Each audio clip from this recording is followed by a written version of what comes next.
Welcome to demo video 3 in our course B09, an introduction to R for AI, where we're going to talk about linear regression. The reason for this is that sometimes we can solve whatever question we're trying to ask, answer it, using simple statistical approaches. We don't necessarily need to use AI-related approaches or machine learning or whatever. This may not be necessary.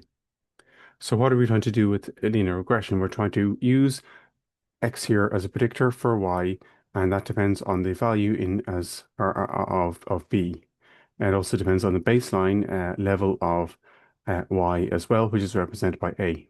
Sometimes this is written in different ways. For example, our baseline here can be expressed as some value mu with some error E here, and instead of B we have beta 1, but it's the same basic thing, same for beta 1 and beta 0 here, or y equals mx plus c. They're all trying to predict y based on x. So the x is a function of x. That effect is a function of the slope of the line and depends also on the intercept. We assume that the x and y are related in some way, where we're assuming to an extent that x influences y in some way. What we're also assuming for the error is that is a normally distributed random variable with a standard deviation, a variance inferred from a gamma distribution, and thus it appears as effectively random. What we're thinking about with the linear regression, why you have a series of points like this, is that we have our black points here, and the goodness of fit of our red line, which is a linear line here, is measurable by the distance between each point and the red line based on the residuals, which are shown in green. So the fitted values deviate quite a lot or to some extent for the different values. Some are very similar and some are not. So our regression line is just the best average line to the middle of the data. So we're setting y is equal to x, a plus bx. Y is the fittest value, and we estimate the difference between y and y, our estimate of y and what we observe for y.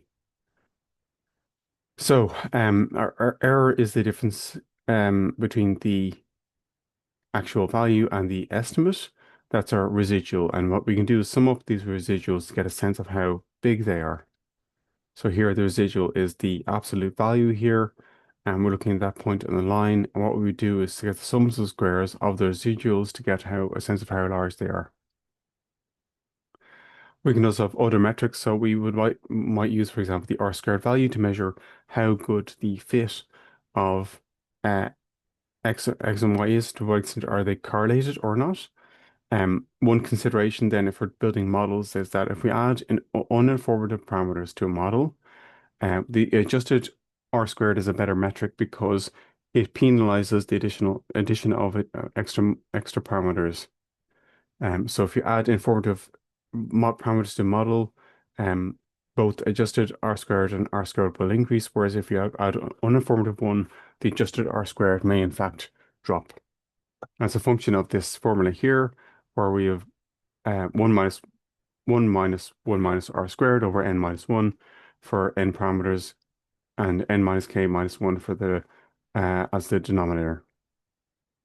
So then we can plot our data, and we'll look at this using R shortly. We're looking at plotting our data, and we'll get a visualization like this on the right, where we're clustering, looking at the clusters of S and R. And what you can kind of see here is that their intrinsic growth rates are different, but the association between growth rate and diameter is actually poor. So let's maybe now switch to our R code to explore this more carefully. Okay, so we have our pathogen data here, and what we can do is plot the diameter and growth rate together and to see to what extent are they associated with each other or not. So what we're doing here first is creating a blank background and then just plotting the points on top of that. So if we do this initial plot, what we'll get is something like this with the points on top. So I'm having issues trying to run it.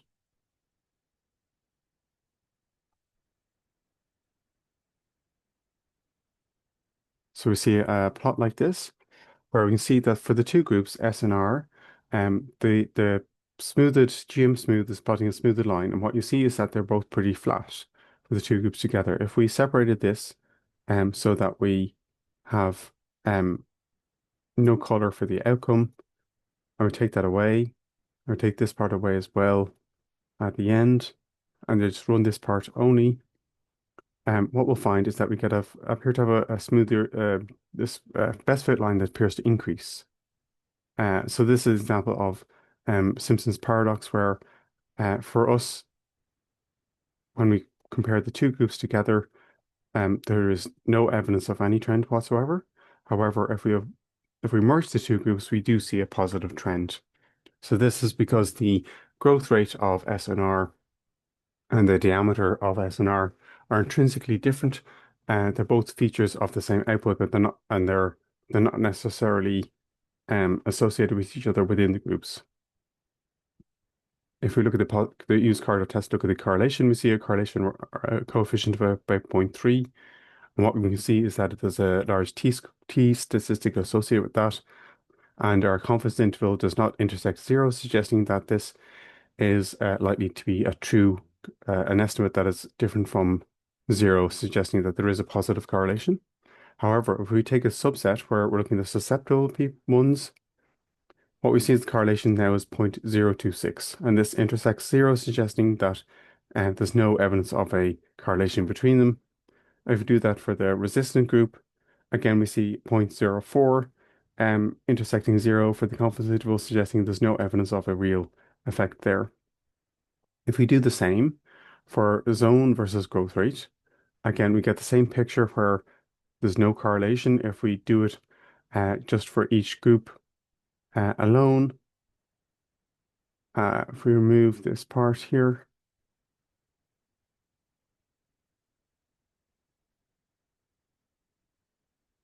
what we can see is that there appears to be a negative correlation now.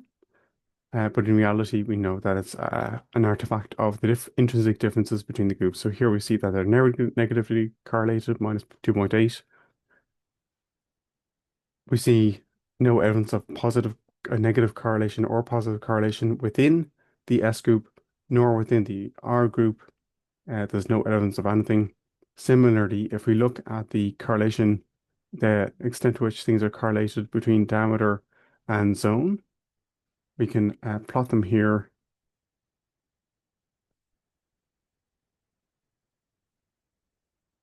And see that again, there's no association between diameter and zone. Whereas if we take this away and put them all together,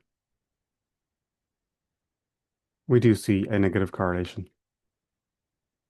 So again, we should check thoroughly the metrics for the different groups. So we see a minus 0.48, a strong negative correlation, whereas within the group, we don't see that at all.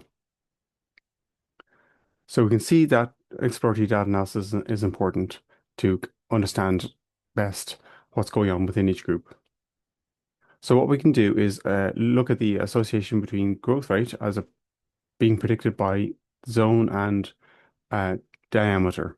What this part of our code where you've zone star diameter represented is the same as a linear model where if each of these variables plus the interaction listed as the predictor. So we can create that linear model which is stored in that vector, that object. And what we see is we can show the coefficient associated with the intrinsic growth rate, which is high. The effective zone is slightly negative. The effective diameter is very, very slightly positive. And therefore the contributions of zone and diameter to this and the interaction is very, very minimal. And we can use summary to extract that information. And we see here the model that's being applied. We see the residuals. So their 5-point summary. We also see that the estimate of the intercept is large relative to standard error. For zone, it is a very slight effect.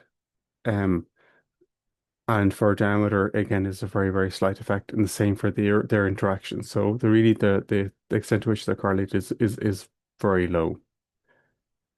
If we look at the same sort of output for our next step, which is looking at growth rate by zone to predict diameter, we can look at the same thing again here. We see the residuals are large. We see the intercept is large. relative to the standard error. The growth rate is small relative to the standard error. And the same with the zone and also the growth rate by zone interaction.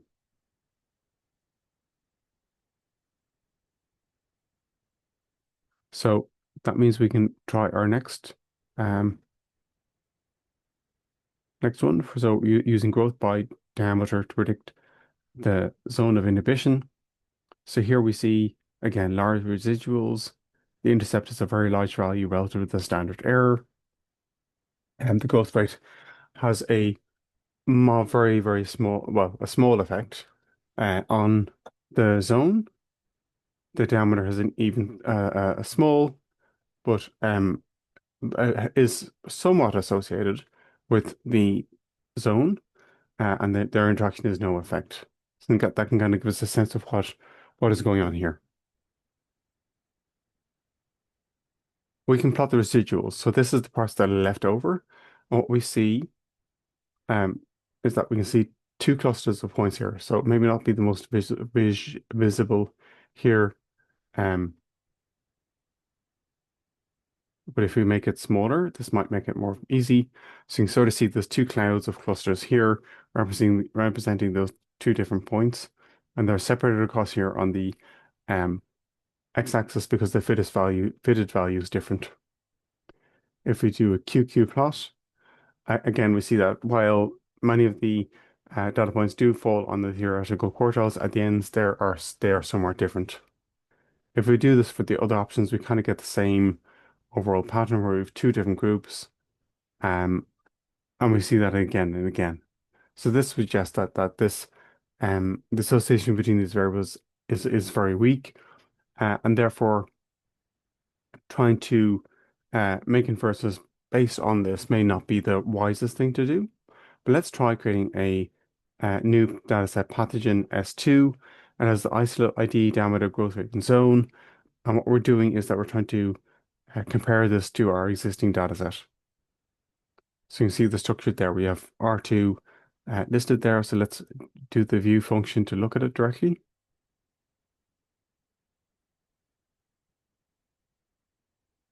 So there we can see the new dataset. And then we can use predict based on the linear model of um, growth and diameter to predict zone. And we're giving this new data, and we're going to look at the growth rate and then the standard deviation of the growth rate because we can compare that to the root RMSE, the root mean squared error. So this is our predicted data. This is the growth rate, actual data, growth rates in the new data. Our standard deviation is 0.087. And if we look at we were able to get then the mean of the predictions squared. And this gives us a sense of the mean squared error, which is 0.28, which is larger than the RMSE. This suggests that the standard deviation, which is 0.28 here, which is um, very, very large, that kind of indicates that the model does a poor job of predicting growth rates from the zone and diameter. If we plot our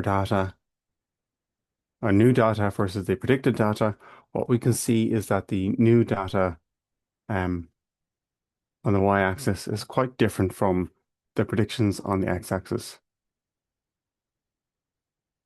If we do this for the other examples, again, we can see visually that we have the standard deviation is 0.25 here, whereas the RMSE is 1.35, which is much higher than the standard deviation. In the same way, for the other third model, again, we see the standard deviation is 1.72 and the RMSE is 7.6, suggesting that it's a poor model. So that kind of brings us to the end of looking at linear regression. I think the take-home message is that we should do exploratory data analysis before we try to do any advanced AI modeling because we may find that some of our data is not actually relevant for what we're looking at, and we may not, in fact, be able to answer the question of interest with the data that we actually have.